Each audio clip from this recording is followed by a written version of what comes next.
हम पूरी दुनिया को बता रहे हैं जी हमारे खिलाफ साजिश हो रही है जी, उसमें जी ये भी मुलव्वस है, ये भी मुलव्वस है। ये सर ये आग हमने खुद लगाई। छोटा मुल्क होने के बावजूद आप 6 गुना छोटे हैं उनसे आबादी में, रिसोर्सेज में, लेकिन आप जो है प्रो पीस नहीं रहे। क्या इंडियन बीजेपी के लोगों ने खुद ही कहना शुरू कर दिया, जो आज तक उनकी एयरफोर्स नहीं मान रही कि 6 जहाज गिरे हैं। पूरी की पूरी बैनुल-अक़वामी दुनिया नरेंद्र मोदी की इस वॉर रेटरिक को अंडरस्टैंड कर रही है। ये दुनिया में कौन सा ऐसा मुल्क है जो खड़े होकर ये कहता है हम पाकिस्तान पे अब हमारी नेवी हमला करेगी। पाकिस्तान को ऐसा ठोका कि पाकिस्तान को नानी याद आ, लेकिन भारत को कहां ठोका? इसका कोई सबूत तो दिखाओ, एक फोटो तो दिखाओ कि भारत का एयरबेस फोड़ दिया, ब्रह्मोस गिरा दिया, ये कर दिया, वो कर दिया, सबूत तो दिखाओ। आप you have to understand what you are dealing with. Modi कौन है? मोदी बुचर ऑफ गुजरात है। ये वो जिसने गुजरात में कत्लेआम किया था। मोदी गर्द है जो 10 साल तक अमेरिका एंटर नहीं कर सकता because he was on the terrorist list. Pakistan ने ऑपरेशन सिंदूर में खूब झूठ फैलाया,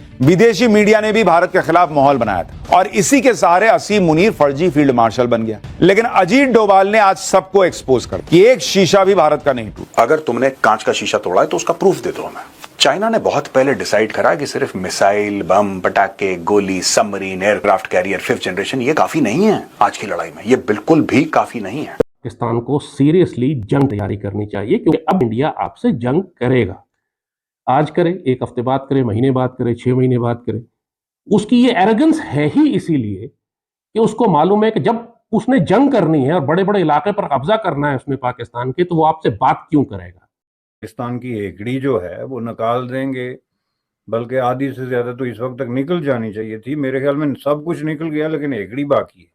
दोस्तों, पाकिस्तानी मीडिया ऑपरेशन सिंदूर के बाद पूरी तरह से बौखलाई हुई है। आप लोगों ने देखा होगा पाकिस्तान में बहुत ही ज्यादा चर्चाएं होती हैं कि हमने भारत के इतने राफेल जेट मार गिराए, और वहीं अब भारत की तरफ से एक ऐसा बयान दिया गया जिसको सुन करके पूरी दुनिया हैरान है। तो डिफेंस मिनिस्टर कह रहे थे कि अब हमला नेवी करेगी। ये दुनिया में कौन सा ऐसा मुल्क है जो खड़े होकर ये कहता है हम पाकिस्तान पे अब हमारी नेवी हमला करेगी, एयरफोर्स हमला करेगी। आपने कभी देखा पाकिस्तान की मिलिट्री लीडरशिप को ऐसे बोलते? कभी पाकिस्तान की पॉलिटिकल क्लास को? हमारी आपस में यहाँ पे रोज लड़ाइयां रहती हैं और मेरा तो मसला ये है कि हम सबसे ज्यादा the most inward looking nation है।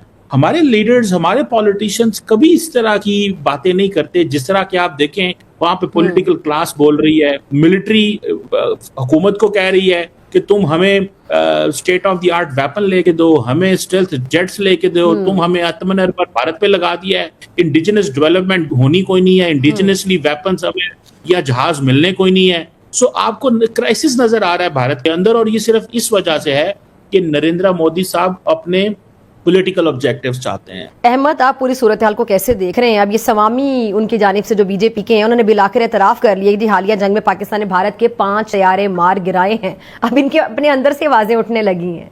आप you have to understand what you are dealing with. Modi कौन है? मोदी बुचर ऑफ गुजरात है। ये वो जिसने गुजरात में कत्लेआम किया था।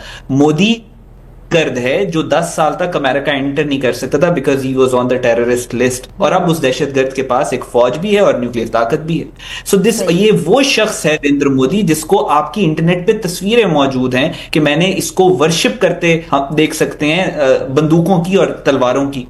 ये वो फौज है, इंडिया की फौज वो बन चुकी है। आपने रिसेंटली देखा कि उनके आर्मी चीफ द्विवेदी की जो पिक्चर्स वायरल हुई हैं, वो जो एक पंडित के साथ मिलके कह रहे हैं कि हम तोहफे के अंदर हमें कश्मीर ला के दो, पाकिस्तान के पास है जो। So this is the fascist mindset that you are dealing with. तो यानी डॉक्टर साहब, हम ये कंसिडर कर सकते हैं या एक्सपेक्ट कर सकते हैं कि आइंदा खुदा ना खास्ता मुस्तकबिल में मजीद कशीदगी का इम्कान बड़ा वाज़ेह हो सकता है इंडिया की जानिब से? देखिए, आपको थोड़ा सा इसकी लॉजिक समझनी होगी। नरेंद्र मोदी के जो इलेक्टोरल गेन्स हैं या जो उनकी इलेक्टोरल पॉलिटिक्स है, वो लिंक है भारत की फॉरेन पॉलिसी, सिक्योरिटी, डिप्लोमेसी से। जो foreign policy, diplomacy and security के अंदर वो गेन्स करते हैं, वो जाके अपने इलेक्टोरेट्स को बताते हैं, लोगों को बताते हैं कि देखिए मैंने राफेल ले लिए, मैंने S-400 ले लिए, देखो हम दुनिया में अब जाते हैं तो हम अमेरिका हमें मिलता है, हम क्वाड का हिस्सा है, हम ये हैं। तो अब होता क्या है, the moment security, diplomacy, foreign policy के अंदर उनको मुंह की खानी पड़ती है या कोई प्रॉब्लम आता है तो वो अवाम में अनपॉपुलर हो जाते हैं। जब क्योंकि इसी को तो वो यूज करके अवाम में इन रोड्स बना रहे हैं। तो वो फिर दोबारा ऐसा कुछ ना कुछ एडवेंचरिज्म करेंगे, कुछ ना कुछ करेंगे जिससे लोगों को सपोर्ट चाहिए होगी। देखिए, इंटरनेशनल कम्युनिटी आने से पहले बहुत ज्यादा नुकसान हो जाएगा, क्योंकि इस दफा ये चीज एस्टैब्लिश हुई है कि जो जंग है वो हमने डिस्प्यूटेड एरिया में, कश्मीर में और एलओसी में नहीं है। जंग तो अब शहरों में आ गई है। तो अब पाकिस्तान भी सारी बात है, मुंबई पे हमला करेगा, दिल्ली पे हमला करेगा, वो लाहौर पे करेंगे, कराची पे, इस्लामाबाद में। अब जंग की नेचर तो ये हो गई है। तो इससे पहले कि इंटरनेशनल कम्युनिटी आए, बहुत ज्यादा डिस्ट्रक्शन हो चुकी होगी, बहुत ज्यादा जो है वो नुकसानात हो चुके होंगे। देखिए, पाकिस्तानियों को कोई फर्क नहीं पड़ता सच और झूठ से, वो झूठ में पली हुई कौम है। तो चाहे भारत के एनएसए हों, भारत के प्रधानमंत्री हों, भारत के डिफेंस मिनिस्टर हों, होम मिनिस्टर हों, कोई भी हो, ऊपर से खुदा आ जाए, पाकिस्तानियों को कोई फर्क नहीं पड़ता। ये ढीठ कौम है, ये हराम का खाने वाली कौम है, ये झूठ में सनी पली कौम है, और इस कौम को आप जो चूरन इसके आका खिला देते हैं वो चूरन खा लेते हैं। एक छोटा सा एग्जाम्पल मैं आपको देता हूं। ये कहते हैं कि हम इस्लाम के किले हैं, मैं पाकिस्तान की बात कर रहा हूं, पाकिस्तान इस्लाम का किला है और न्यूक्लियर पावर है, फलाना ढिमका। लेकिन जब आप किसी भी पाकिस्तानी से ये बोलें कि साहब चीन जो है वो मुसलमानों पे अत्याचार कर रहा है, मुसलमानों पे जुल्म कर रहा है, पाकिस्तानी कहते हैं ऐसा कुछ भी नहीं है। आप समझ रहे हैं, पाकिस्तानी जिसने पैसा दे दिया वो इनका मालिक है। एक तो ये बात है। अब मैं मीडिया की बात करना चाहता हूं, जो कि ज्यादा जरूरी है इस कॉन्टेक्स्ट में जो एनएसए साहब ने बात करी है। देखिए साहब, मीडिया को मैनेज करना आना चाहिए, और मुझे लगता है कि भारत मीडिया मैनेजमेंट में थोड़ा सा कमजोर है। इंफॉर्मेशन वॉरफेयर, हाइब्रिड वॉरफेयर, हमारा जो कॉन्सेप्ट है वॉरफेयर का वो काइनेटिक है, और ये हमारी बहुत बड़ी कमजोरी है, हमें माननी पड़ेगी। जब तक हम कमजोरी को पब्लिकली एक्नॉलेज नहीं करेंगे, उसमें हमारी तरक्की नहीं हो सकती। हमारा जो टोटल वर्ल्ड व्यू है, सोचने का तरीका है, वो हाईली काइनेटिक है, और मुझे लगता है कि एनएसए साहब को और प्रधानमंत्री जी को भी इस बात ने परेशान तो जरूर किया होगा। अब मैं आपको बताता हूं। देखिए, मीडिया को किस तरीके से संभालना है, मीडिया को किस तरीके से आपको घुमाना है, आजकल की दुनिया में यही चलता है।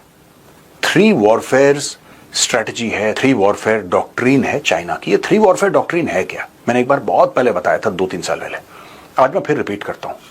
चाइना ने बहुत पहले डिसाइड करा कि सिर्फ मिसाइल, बम, पटाखे, गोली, submarine, aircraft carrier 5th generation ये काफी नहीं है आज की लड़ाई में। ये बिल्कुल भी काफी नहीं है। दोस्तों, आप लोग जानते हैं ऑपरेशन सिंदूर के दौरान भारत ने पाकिस्तान की जो हालत करी है, उसके बाद पाकिस्तान की मीडिया और पाकिस्तानी आर्मी पूरी तरह से बौखलाए हुए, और पाकिस्तानी पब्लिक के आप लोगों ने इंटरव्यू सुने भी होंगे, जिसमें पाकिस्तानी पब्लिक हमेशा भारत को ऐसा साबित करने की कोशिश करती रहती है कि हमने भारत को ऑपरेशन सिंदूर के दौरान जो भारत की तरफ से चलाया गया उसे उल्टा कर दिया और भारत को हमने बहुत ही ज्यादा क्षति पहुंचाई, ऐसा पाकिस्तानी लोगों का कहना होता है। और दोस्तों, वही पाकिस्तानी आर्मी का तो यहाँ तक हाल है कि पाकिस्तानी आर्मी ये कहती है कि हमने भारत के इतने राफेल जेट मार गिराए, लेकिन उनसे अगर सबूत की बात की जाती तो पाकिस्तानी मंत्री ऐसा बोलते हैं कि हमने यह सोशल मीडिया पर देखा। लेकिन दोस्तों, इनके पास सबूत होते नहीं है, सिर्फ ये प्रोपेगेंडा फैला पाते हैं। साथ ही दोस्तों, आप लोगों ने देखा होगा भारत की जो आर्मी है उसने सीधे तौर पर सबूत भी दिखाए थे, और आर्मी ने प्रेस कॉन्फ्रेंस के दौरान लाइव वीडियो पे चलाया था और सारे सबूत भी दिखाए थे कि हमने पाकिस्तान को कितना ज्यादा नुकसान पहुंचाया है। और अभी हाल ही में आप लोगों ने सुना होगा अजीत डोभाल जी का बयान, जिसमें उन्होंने कहा है कि अगर पाकिस्तान ने हमारा एक शीशा भी तोड़ा है, अगर वो सबूत दिखा दे तो हम मान जाए। लेकिन पाकिस्तानियों के पास कोई भी सबूत नहीं है, सिर्फ ये फेक न्यूज़ फैला सकते हैं और इनके पास कुछ भी काम नहीं बचा है। बाकी आपने वीडियो देखा है, आप लोग अपनी राय कमेंट्स में जरूर देना। जय हिंद।